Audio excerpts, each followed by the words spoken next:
Hasan hərləri Xubayb, Seyd və Abdullah raziyallahu anhular jang meydanında şehitlik maqamına eriş üçün bütün jangovarlığı bilan kurash qilgan bolsunmu, afsus xoin düşmanlarning qo'lida asir bo'lib qoldi.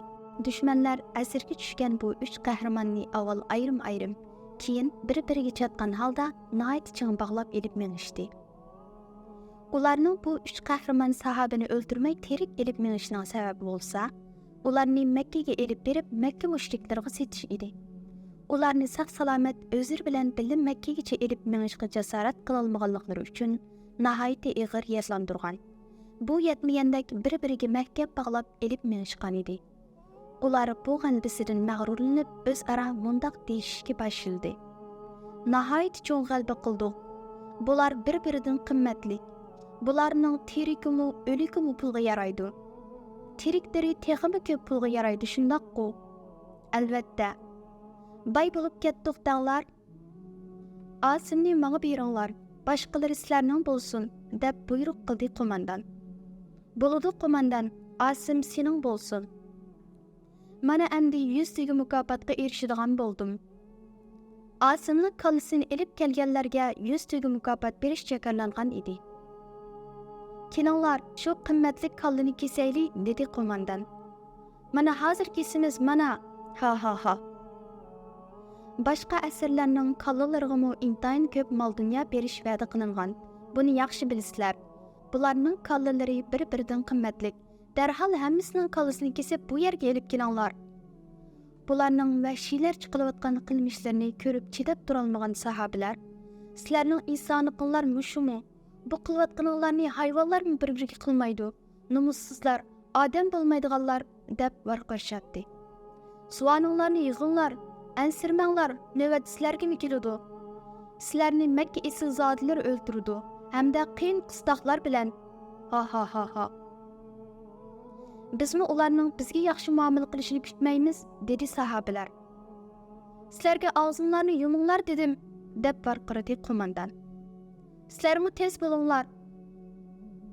Sen darhol berib Asimning kallasini elib kel, deb atrofdagilarga buyruq qilishga boshladi. Lashkarlar mana hozirla elib kelamiz deb vahshiy hayvonlardek etilib berib, muborak shahidlarning boshlarini kesishga boshladi. Hazirda Asimning kallasini kesish uchun mangan odam Asimning yeniga yiqilishi bilan tiyuqsiz qo'rqib, keyniga qarab qochishga boshladi. U varqirab atrofidagi hammalarni qo'rqitibdi. Qo'mondan g'azablangan holda: "Nima bo'ldi? O'likdimmi qo'rqatamsan voy yarmas?" Harilar bor ekan. Nadiki harilar ekan u? Bu yerda harining nima ishi bor? Bor ekan, 10,000 hatto millionlarcha harilar bor ekan. Uzun yillardan beri men bu yerda yashab keldim. Bu cho'lni 5 qo'ldek bilaman. Hozirga qadar biror talmo hari uchirtib boqmadim. Nadiki har ekan u? Lekin shu hozir bor. Xatolashmayotgansan, xato ko'rib qolmagansan, ha? Kel qo'mondan, o'zing kelib bir qarab boqqin. Voy to'g'ri yuraklar, ner turinglar, o'zim berib qarab boqay, yiroq turish, deb varqirg'inicha o'ziga nihoyat ishongan holda muborak shahid Asimning yoniga qarab minishga boshladi. U ko'zining quyruqida har tarafga zan silib qarayotdi. Birdilla yuzidagi hayronlik va qo'rqinch yo'qolib, shaytoniy bir kulki bilan atrofga qarab vahshiylarcha: "Qani harilar, qani da'vatman. Bayan bu yerda bor edi, hamda bir to'p hari bor edi. Voy to'g'ri yurak ablah, o'likdimi qo'rqamsan? Men tegisanlardek to'g'ri yuraklar bilan jangga chiqib o'tibdiman emasmi? Misildab turmay darhol uning beshini keskin. Bo'ladi qo'mondan, mana hozir." U odam muborak shahid Asimning beshiga amdiga qilichini uzatishi bilan tuyuqsiz jin alvasidan qo'rqib ketgan odamdek alijoq to'lab qochishga boshladi. "Voy anam, quzunglar!" Boshliq va atrofidagi kishilar nihoyat qo'rqqan holda u odam tarafga tikilib qarab turadi. Qarmoqqa hech nima yo'qdek tursimu, hammalarni bir xil qo'rqinch besib olgan edi. Muborak shahid Asimning kallasini kesish uchun kelgan kishi bir tarafdan Alloh to'g'ri qilib varqirsa, yana bir tarafdan jon talashishga boshladi va uzun o'tmayla jon talashgan peti bir necha tipirlabla jimib qoldi. Buni ko'rgan qo'mondan g'azablanib: "Bu yarmas, qirishqandek mushundaq vaqtda o'lgan bormi? Bu kallaga 100 tega mukofot bar tursa, Bundaq katta baylıqdan mən hərgizmi vaz keçməyman. Maң, sən dərhal berib onun kallasını kesib gəl, deb yana bir askarga buyruq qildi. Ammo qo'mondan, nima bo'ldi? Buyruqimga qarshi chiqmoqchimisan? Buyruqimga qarshi chiqqanim yo'q. Men faqat bu ishni bo'ldi qilayli, vaz kechayli demoqchiman. Sen sarang bo'ldingmi? Bundaq katta bayliqni bu yerga tashlab ketamdim? Yo'q, qo'mondan. Bularning hammasidan emas, faqat Osimdan vaz kechayli deyapman. Qolganlarining kallalari kesilibmi bo'ldi? Lekin Osimning kallasi menga mansub. Uning kallasiga 100 tega mukofot berildi, shundoq emasmi? Ha, shundoq qo'mondan. Undaq bo'lsa nimaga qarab tursan, berib uning kallasini elib kel. Ammo tez bo'l, bo'lmasa sening kallangni elib tashlayman. Ma'qul qo'mondan, achchiqlanma, mana hozir. Tez bo'l, ammo sabr qilgudek holim qolmadi. U qo'rqinishdan titragan holda shahid tarafga mang'ach, atrofga zil silib qarayotdi. Qaramoqqa atrofda hech nima yo'qdek qiladi. U ishni tezroq bitirish uchun qilichini yalang'ochlagan holda ko'tarib keldi. Shahidga yaqinlashib qilichni shundoq ko'tarishga bir to'p harlarni hujumga uchirdi-da, qochishga ulgurmay shu yerda yiqilib qoldi. Bularga zodi nima bo'lyotdi? Buningda cho'qim bir ish bor. Bu kalva nima ish bo'lmoqchi? Achchiqlanma qo'mondan. Ularni senmi o'z ko'zing bilan ko'rding-ku? Men bu yarmas to'g'ri yuraklarning Osimning o'ligidanmi qo'rqib yeniga yaqinlasholmayotganligini, yaqinlashsimi uning kallasini kesolmay o'layotganligidan boshqa hech nima ko'rmadim. Acaba ular ko'zga ko'rinmayotgan bir kishining hujumiga uchrayotganmidi? Sizlar hammalar bir to'p yarmaslar. Asli sizlarning kallanglarni elishim kerak edi. Kallanglardan ayrilib qolishni xohlamasanglar berib uning kallasini kesib kelinglar. Ammo sen texachi tursan-ku, tez bo'lmamsan. Askar qo'mondanning tayqidan qochqanigacha Osimning yoniga qanday qilib kelib qolganini sezmayli qoldi.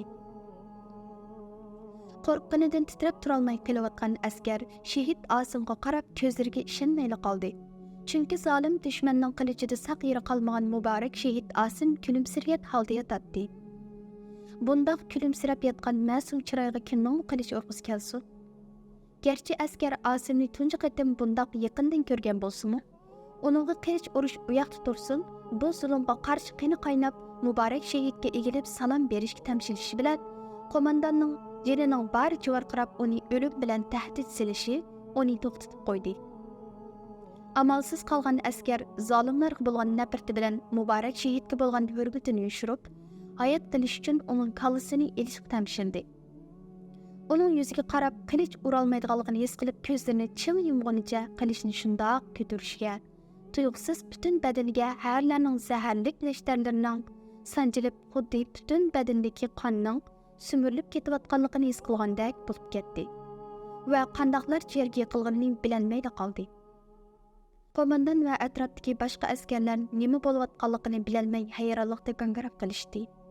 Yuz berayotgan bu hadislar şahit bo'lib turayotgan asir sahobalar Allohning bu qudratiga qarab ko'z yoshlarini tutolmay qolishdi. Ularning ko'z yoshlarini ko'rgan qo'mondan masxara qilib kulgunicha, "Qo'rqmanglar, sizlarni o'ldirmayman", dedi. "Kim senga bizni o'limdan qo'rqdi deydi? O'limdan qo'rqmasanglar, amsin nima ish qilyapsizlar? Sizlarning ko'zinglar ko'rmaydigan, yurakinglar sezmaydigan, kallanglar bo'lsa ishlamaydigan bo'lib ketibdi. Sizlar zodi nima demoqchi? Osim qarindishimizning kallasini asla kesolmaysizlar. Nima ishqa? O butun hayotida hech qanday bir mushrikni o'ziga yaqinlashtirmagan, o'zimi ham har qanday kishiga, hatto mushriklarga ham nohaq chiqilmaydigan bir kishi edi. Bu nima degan gap endi? U oxirgi nafaslarida, "Ey Alloh, jasadimga mushriklarning qo'lini tekkizmagin" deb duo qilgan. Şoğa qarindishimizning jasadiga hargizmi chiqila olmaysizlar. Uning jasadiga chiqilish u yoqda tursin, parcha-parcha qilib qarab turish. Sening holingni ko'rdik. Ochiq kelib aron turgan qo'mondan askarlarga qarab, tükürüklarini chachirtib turib jinining baricha, "Hammanglar birlikda hujum qilib, darhol uning kallasini kesib kelinglar", deb varqirdi. Bu qitim askarlarning hammasi birlikda ikkilanmay tang hujum qildi. Askarlar gerçi bir o'likning kallasini elish uchun bu qadar ko'p odam hujum qilgudek darajada qo'rqib ketgan bo'lsa-mu, qo'mondon xuddi Asimning kallasini kesib qo'lida ko'tarib yurgandek mag'rur holda u yoq bu yoqqa minib g'alabasini tabriklashga aldiryotdi.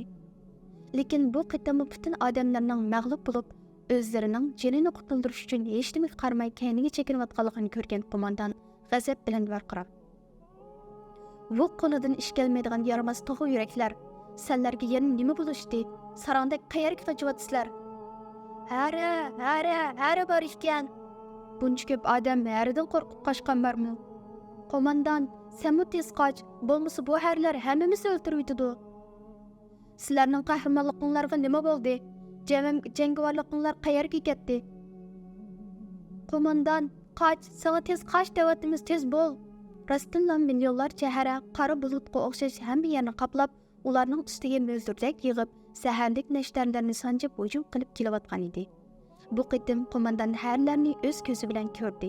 Harlar bo'lsa shiddat bilan hujum qilib kelayotdi. Kimni chaqsa darhol yerga yiqilatdi. Qochib ketayotganlarni chaqmayotgan bo'lsa-mu, ammo Asimning yoniga yaqinlashmoqchi bo'lganlarga ajoyib g'azab bilan hujum qilayotdi. Harlarning hujumida qo'mondonning odamlarining yerimi degidek jinidan judo bo'ldi. Gangarash ichida nima qilarini bilolmay qolgan qo'mondon tez chekilinglar deyapman. Qo'mondonning chekinish buyrug'i bilan tang hammaning jinini qutuldirish uchun kuchining baricha Asimning yonidan qochdi. Bu g'animat olgan o'ljisidan mahrum qilishni xohlamagan qo'mondon yana umidvorlik bilan: "Qarang'i tushishni saqlayli. Harlar har qancha bo'lsa-mu kechasi tarqab ketar. U chog'da Asimni bizdan kim qutuldira oladi ekan qani? Alloh qutuldira oladi. Sizlar zuvaninglarni yig'inglar, kim sizlardan so'rdi? Qirindishimizni hozir qutuldirgan Alloh u chog'da cho'qim qutuldirdi. Qutuldirgan ishi bo'lsa nima ish qo'yishga ruxsat qildi? Allohning hikmatini kim biladi? Balkim huzurga shahidlik maqomi bilan erishishni xohlagan bo'lishi mumkin. Undaq bo'lsa nima ish qilsizlarga u maqomni berib yeniga olmadi? Umi Allohning bir hikmati, uni faqat Allohla biladi. Sizlarni Makkaliklarga topshirib bergandan keyin mushundoq so'zlay olamsizlar, qani ko'ramiz. Unimi Alloh biladi. Subhanallohni yig'inglar. Alloh xolis gap qilmay jim turmiz. G'azabdan aqlini yo'qotay deb qolgan qo'mondon xuddi yalmavuzlik etilib berib bir-biriga chitib midirli yalmug'dek darajada bog'lab etilgan sahobalarni urishga boshladi. Herib majali qolmay bir bulonda o'ltirib qolg'ichi urdi. Asirlar yo'g'on bir toshga bog'langan edi. Bular o'zlarining o'lgan sardoshlarining jasadlarini ko'mmasdan xuddi hech bo'lmagandek ishtaha bilan yeb ichishga kirishib ketgan zolim maxluqlar edi. İnsanның hech qanday qadr qimmati bo'lmaydigan bu chog'da ularning yeb ichishlarida qarmoqqa hayvondan hech bir farqi yo'q edi. Biz namoz o'qiymiz. Nima namozgan u? Peshim namozi dedingmi? Deb masxara qildi askarlar. Nima namoz bo'lishi bilan sening nima ko'ring? Namoz o'qiymiz deyapmiz shu. Men ruxsat bermayman deyapman qandoq? Bizni namoz o'qish uchun senlardan ruxsat so'ramadik. Sen zoti nima demakchi? Namozni Alloh farz qilgan. Namoz o'qish uchun qandaqmi Allohga ishonmaydigan kofirlardan ruxsat so'ralsin. Gapinglarga qaraganda men ruxsat bermasam namoz o'qiydigan o'xshamamsizlar. Albatta. Undaq bo'lsa ruxsat bermayman. Ruxsatimsiz o'qiy olsanglar o'qinglar qani. Avval put-qo'limizni yeyishib o'tinglar. Tahorat ilib olaylik. Yo'q, undaq ish yo'q. Nima? Qo'rqoq o'xshamamsizlar. Kimdan? Albatta bizdan. Qo'llarimizni yashmaganinglar qaraganda bizdan qo'rqib ketibsizlar-da. Bo'ldi, gap qilavermay og'zingni yumish. Bo'lmasa yumasak nima bo'ldi? Subhanallohni yig'inglar dedim. Zolim qo'mondonning bu ish sahobiy qilmagan haqorat til tashlamlar qolmadi. Havo birdan o'zgarishga boshlagan bo'lib, yeb ichishlarni to'xtab qolgan edi. Hayvonda farq qolmagan bu zolim insonlarga gap tushuntirishdan voz kechgan sahobalar o'zlari bog'langan toshqa qilolganicha tayammum qilib tahorat ilishdi. Yeb ichish bilan bo'lib ketsa, boshqa hech qanday ishlarga erin qilmaydigan bu askarlarning yemak-ichmakka dim tushgan vaqtini fursat bilgan sahobalar peshin namozi o'qish uchun tayyorlik qilib tushlarining yetishicha qibla taraf ko'zlandi. Garchi ruku sajdalarga bora olmagan bo'lsa-mu, butun xushu bilan namozlarini tamomlab, bu imkoniyatni ato qilgan Allohga shukr aytib duo qilishdi. Asr namozini mana shu shaklda ado qilishgan edi. Oxiri sham namozining vaqti kirib, qorong'i tushishga boshlashi bilan askarlar Hazrati Osimning kallasini kesish uchun bir qancha qatim o'rin baqqan bo'lsa-mu, har qatimda o'xshashla harlarning hujumga uchirdi. Harlar obdan qorong'i tushungacha tarqab ketishmay turib olganlik uchun sahobalarning sham namozida o'qishi tasga to'xtagan edi. Qo'mondan g'azabidan askarlarni ko'z ochtirmayotgan bo'lg'achqa, qo'shindagi barliq askarlar mag'lubiyatlarning butun ochiqini asir sahobalardan elayotgan edi. Sahabeler mana shu holatda turibmi Allohga bo'lgan mustahkam iymoni bilan qiyin qistoq, til haqoratlarga qaramasdan sham namozini ado qilishdi.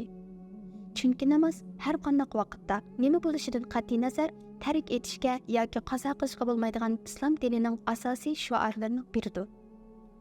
Shu namozsiz musulmon bo'lmagandek haqiqiy musulmonmi namozsiz yashamaydi. Yomg'ir. Tez, uning qalbini kesib olaylik. Yana harlar hujum qilsa-chu. Hozir havo xeyli qorong'i bo'lib qoldi. Ko'rmayotgamsizlar. Harlar buchoqchi qolmaydi. Yana bir oz saqlaydi qo'mondan. Berib uni qalbini kesinglar dedim. Yana nimaga qarab turibsizlar? Ma'qul qo'mondan ochiqlanmagan ketyapmiz mana. 8-10 kishi qorong'ilik ichida qo'rqqan holda Hazrati Osimga qarab minishga boshladi. Kichkina bir ovoz chiqsa-mu qo'rqqanidan o'pkinlari og'ziga tiqilib qoladi. Hammasi qilishlarini tayyorlab taq turadi. Bu ishni tezroq bitirishni o'ylaydi.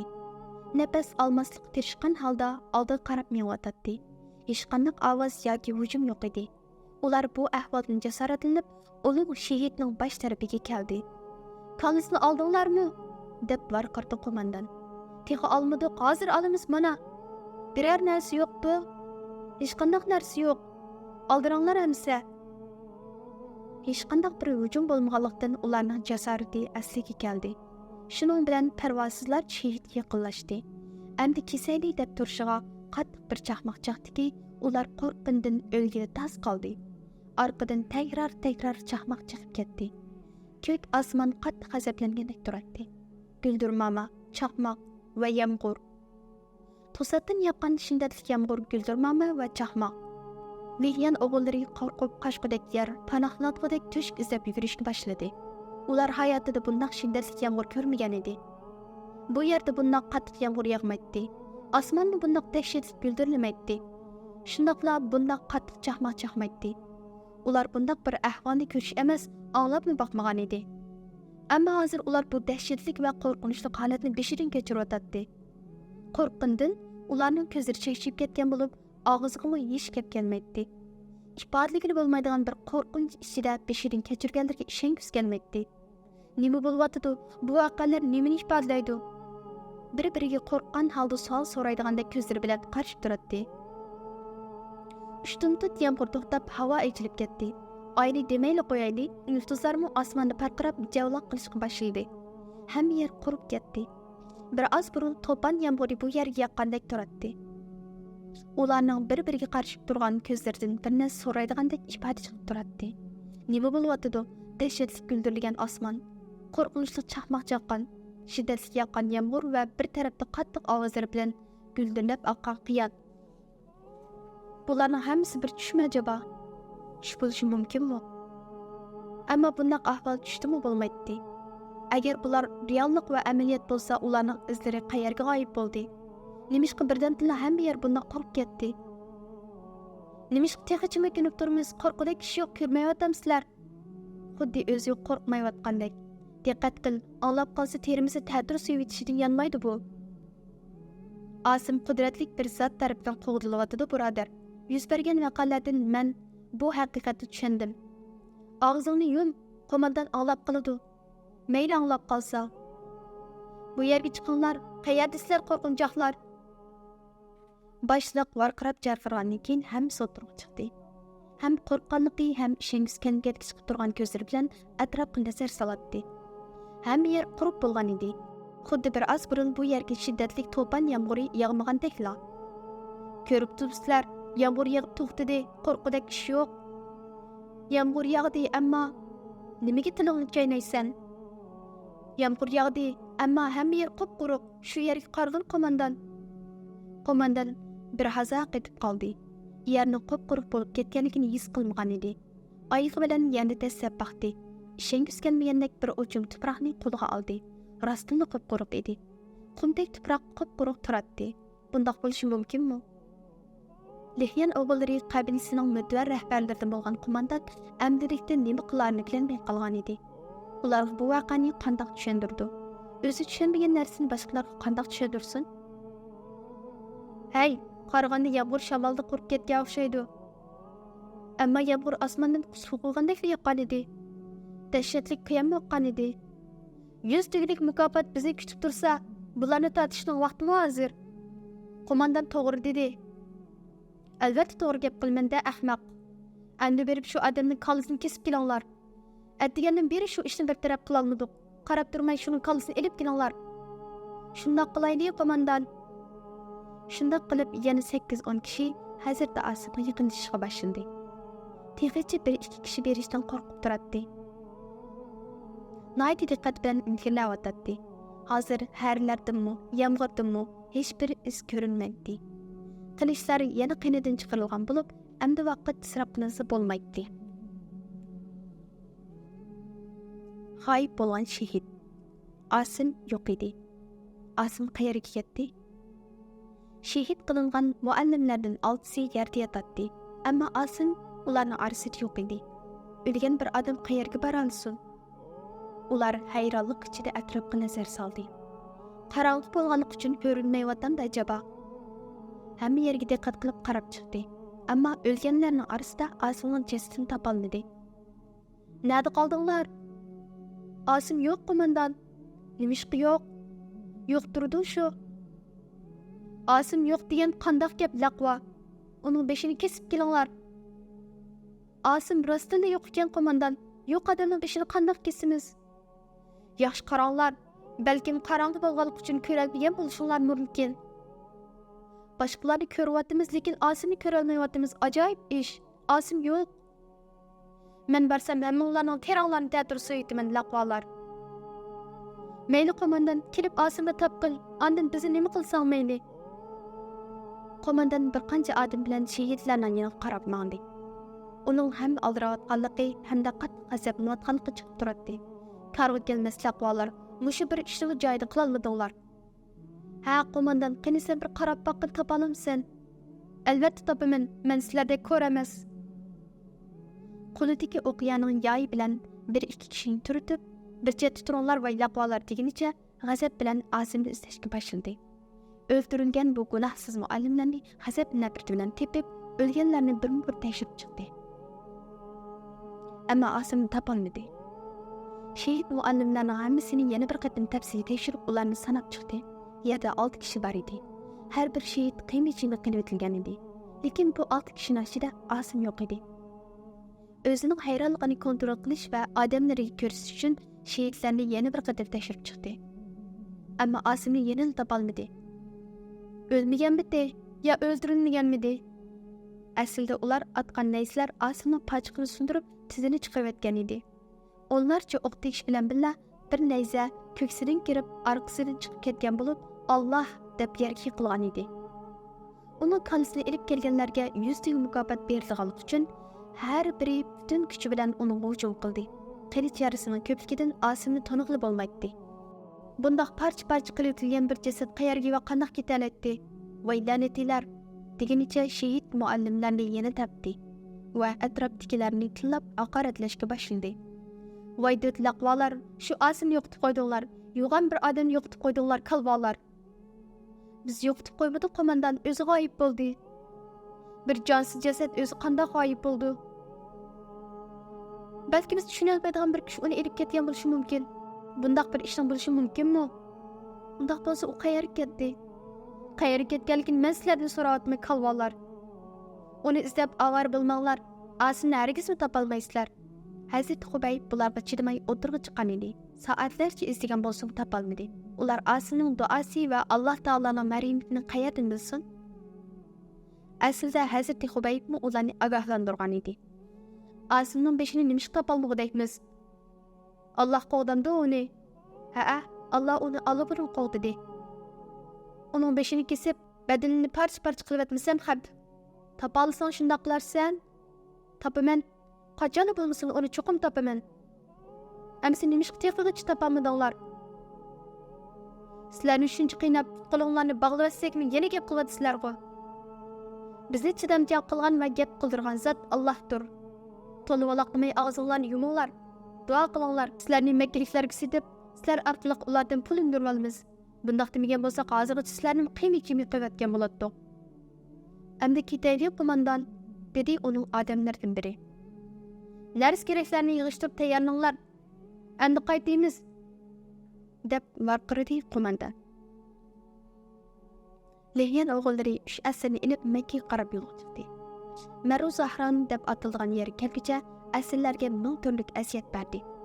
Asrlarni shu darajada haqoratlab, asrlab ilib mandiki, oxirida bu asiyatlarga chidamagan Abdullah ibn Tariq mundaq dedi. Men sizlardek paskashlar bilan mangmayman. Megish mangmaslik sening ixtiyoringdimi? Tez oldin qarab mang. Yo'q, bir qadamni mangmayman. O'lgum keldimi? Sizlardek paskashlar bilan birga mangandan o'lish yaxshiroq. Men oldinga. Yo'q, o'lsam sizlar bilan mangmayman. Ba'zilari uni tartib minishga urinsa, yana ba'zilari urib tilovat etdi. Abdullah ajoyib bir shaklda uni bog'lab turgan arg'amchilardan qutulib chiqdi. Ishqandak etilib berib, ulardan birining qilichini sug'urib oldi va bir hujum bilan uni yerga yetqizdi. Qani kelinglar, kelinglar. Bo'ldi qil Abdullah terib qolay desa qilichni tashla. Kelib o'ldiringlar, qani kelmamsizlar. O'lsan Abdullah. Hammamiz o'lamiz. Ammo sen avval o'lsan. Men de avval ölüşni xalayman. Kichinglarda meni o'ldirgidek bir erkak yo'qmi? Qarong'u kechada ular bir-biri bilan bir haza gap etishdi. Bu qanxo'rlar Abdullahning taslim bo'lmaydiganligini ko'rgandan uning tash yog'dirishga boshladi. Chunki unga yiqilisha olmaydi. Yomg'irda kelayotgan tashlarni qilichi bilan tutishga har qancha uringan bo'lsa-mu, to'sib qola olmadi. Yo'q tashlar uning bosh ko'zini yerib o'tgan edi. Shuning bilan Abdullah Alloh deganicha yerga yiqildi. Uning yerga yiqilganligini ko'rgan dushman yupurib keldi-da, qilich nayzari bilan uni parcha-parcha qilib etdi. Shunday qilib Abdullahning boshqa shehid qarindoshlarining orqasidan ularga qatilish uchun yo'lga chiqdi. Bu asnoda Xubayb bilan Zayd qatma-qat arg'amchilar bilan ching bog'lab etilgan edi. Abdullahga yordam berishga shuncha uringan bo'lsa-mu, hech qanday yordam bera olmadi. Yosh to'lgan ko'zlar bilan Abdullahga qarab, shahodatdan qutlug' bo'lsin qarindoshim, niyat xolos. Shunday qilib Abdullah ibn Tariq Maru Zahron deb atalgan yerda qoldi. Abdullahning bu yerda shehid bo'lishi Maru Zahron uchun sharaf edi. Alloh uningdan rozi bo'lsin. Bu qanxo'r dushman atirti Maru Zahrondan o'tib Makkaga yaqinlashdi.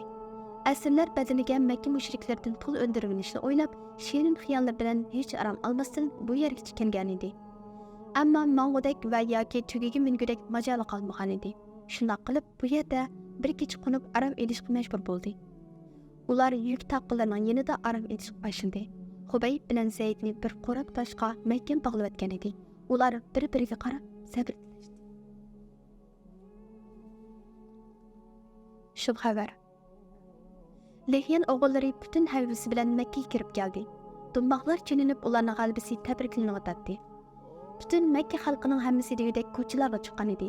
Ay Makka xalqi, sizlarga go'zal xabar elib keldik. Sizlarning intiqominglarni oldik. Bugun sizlarning xushal bo'lib sayraydigan kuninglar. Qaysi xushallik, nima intiqom, sizlar nima deyapsizlar? Badr va Uhud urushida sizlarning yaqin tuqqanlaringlarni o'ldirgan 7 kishini o'ldirib, Raji quduqining yanida qog'larga yem qilib etdik. Nima deyapsizlar? Sizlarning xushal qilgan go'zal xabarlarni elib keldik deyapmiz-ku. Ha, shu vaqani yana bir qatim deb beringlar. Ulardan 7sini Raji quduqining yanida, birisini Maru Zahronni yer tishlatdik. Ya'ni 8 kishi o'ldirdinglar. Ha, musulmonlardan. Ya'ni kelib ularning eng muhimlaridan 8 kishini o'ldirdik. Yuragimizga malham bo'ldinglar. Bular kim? Tahmin qilib beqinglar. Kim bular? Xubayb bilan Zayd. Badr va Uhuddagi qotillar bular. Ha, Badr va Uhud urushida sizlarning urib tuqqanlaringlarni o'ldirgan qotillarni elib keldik sizlarga. Ularni men olay. Yo'q, men olaman. Men enishil kerak. Ularni menga beringlar. To'xtanglar, aldirmanglar. Avval gapimga quloq solinglar. Har eg'izdan bir gap chiqib tursa, biz qanday javob berib bo'lamiz? Biz talab qilgan pulni bergan kishi asirlarni oladi. Qancha pul talab qilsalar, qani bir deb beqinglar. Faqat bularga emas, o'ldirganlarimiz uchun pul to'lashinglar kerak. Sizlar o'ldirib bo'lganlarga nima pul to'laymiz? İntiqominglarni olganligimiz uchun. Gepinglarning ma'lum asosi bor. Undaqda bular qancha pul talab qilsizlar? Bularni ming bir mushaqqatda bu yerga elib keldik. Şoň bularning bahosiga sizlar bir narsa tanglar. Bahosini bir deyishaylikmisa, yaxshi gap. Badr va Uhud urushida biror yaqini, hatto biror tonishi o'ldirilganlar bu asirlarni setirishni talab qildi. Ularni seta olmoqchi bo'lganlar ko'paygan sari ularning bahosini o'rlab yo'qotdi. Shunday qilib, Lehyan o'g'illari ularning har biridan bir narsalar undirib oldi va bu asirlarni nihoyat qimmat baho sotdi. Sulafa xonim qayerda? Sulafa bilan nima ishing bor? Ular tatqan azoblarga malham bo'lay deyman. Qandoq? Asimni o'ldirdik. Asimni o'ldirdinglar? Shu mashhur Asim ibn Sabitni, ha? Ha. Bu xabar faqat Sulafani emas, balki butun Makka xalqini suyundirdi. Ammo Sulafa hammadan baxushal bo'ldi albatta. Albatta shundoq bo'ladi. Sulafa xonim Asimning beshini elib kelganlarga 100 to'y berganligini va'da qilgan edi. Chunki Sulafa Uhud urushida musulmonlarga qattiq zarba bergan bo'lsa-mu, musulmonlar uning o'g'li bilan birga yaqinlarini o'ldirganlik uchun musulmonlardan o'ch elish uchun o'tda kelib Undaq Sulafa qayerda, uni qanday topa olayman? Kelyotdi, ol tarafdan kelyotdi, qara. Bugun qisqachilik edi. Barliq kishilar bayram bo'lgandek xushal bo'lishgan edi. Chunki 8 musulmonning o'ldirilganligi ularni tilni suyundirgan edi. Meni izlab yurgan Lehyan o'g'illari rais kimgan u? Siz Sulafa xonim bo'lamsiz? Ha, o'zing kim bo'lasan? Men Lehyan o'g'illari raisi. Nimaga gaping bor? Sen bir xush xabarim bor. Azobimni yengillatadigan xabar bo'lsa, nima xohlasang shuni beraman. Asimni o'ldirdik. Nima? Asimni o'ldirdinglarmi? Ha, uni o'ldirdik.